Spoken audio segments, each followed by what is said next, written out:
Hi, this is Kerry Artak with Wicked Stocks bringing you your daily Tesla report for Tuesday, April 23rd, 2024.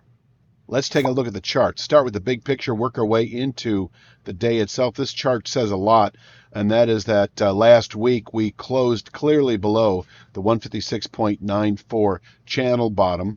We also closed below that previous double bottom that played out over the last couple of months. So all things point toward 101.81 as a 2 to 3 month target. That is the January 23 low, expecting a retest of that significant low over the next 2 to 3 months. On the way down, we actually tested this level essentially on Monday, 138.35, long-term trend line off that March 2020 low and the January 23 low that I just mentioned. I'm not expecting this to be a long-term low, but we could from here, as I've been saying, round back up into what is really the mid 150s to low 160s. 156.94 up to 160.51 is attainable over the next 2 to 3 weeks. I'm not going to use the word expected, but it wouldn't surprise me if we were to rally over the next 2 to 3 weeks back into the mid 150s to low 160s. Now, 138.35 is backed up by a descending channel bottom that goes back to the late February, early March high, 134.24. I still consider this a range of support. So it begins at 138.35, ends at 134.24. Eventually, we're going to have to sort of decouple those 2 points, and I think focus more heavily on 134.24 that is dropping as we move through time. But I'm not going to go there just yet. We have essentially tested this area. And when I say essentially, Monday's low is 138.80, as you can see. This trend line on the weekly chart is 138.35 all week long. And so we fell to within about a half a point of it and came off of it. On the way up today, I do have 146.01. This is that former trend line off the Feb March low that we tested late last week. And, we gapped below it actually on Monday. So on the upside, rallying back to 146.01 does offer resistance. I wish I could zoom in on this.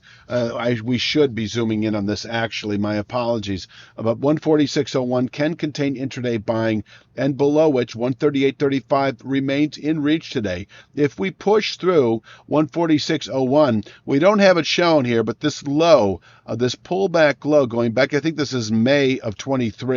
We had the January low. We rallied. I think this is a February high, a May low. That's 152.37.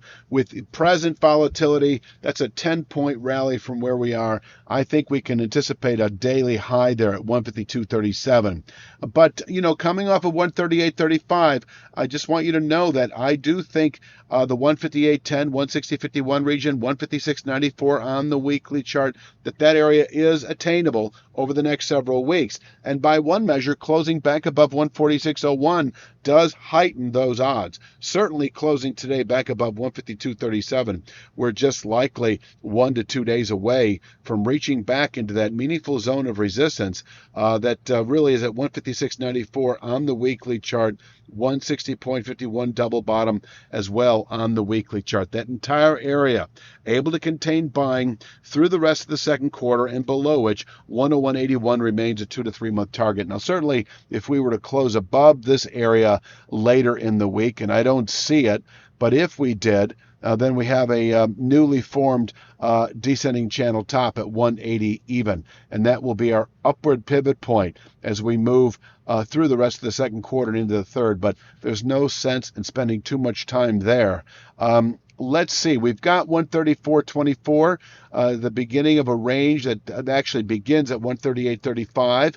This can contain weekly selling pressures, and we have essentially tested it. So we could rally back by the end of next week into the upper 150s, low 160s.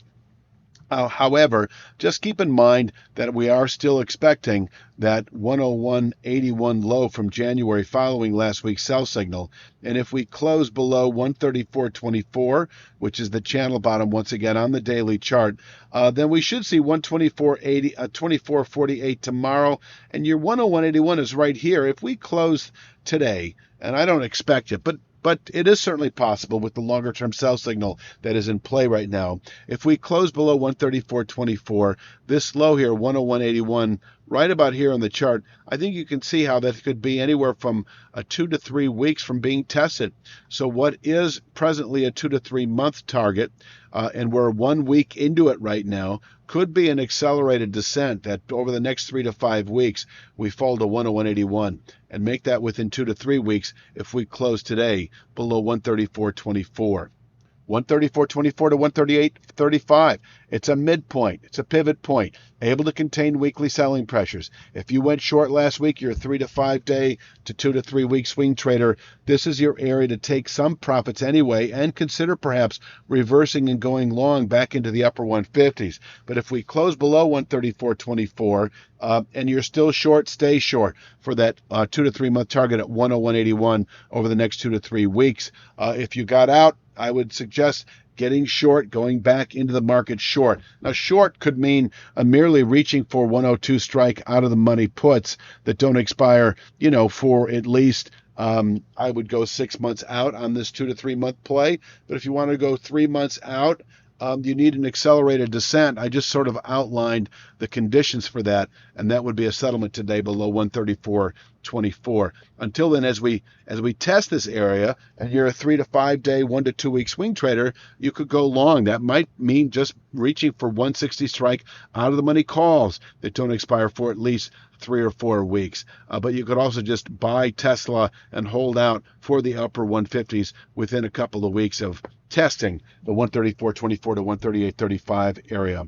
I think I've said it all. I'm going to leave it at that. Please click like, share, subscribe. Check out wickedstocks.com. We got Apple analysis now on a weekly basis. Offer 2 stock picks a week, daily triple Q, daily SPY. I could go on and on. I'm going to leave it at that for Tuesday's Tesla. You have a great evening, and I'll talk to you tomorrow.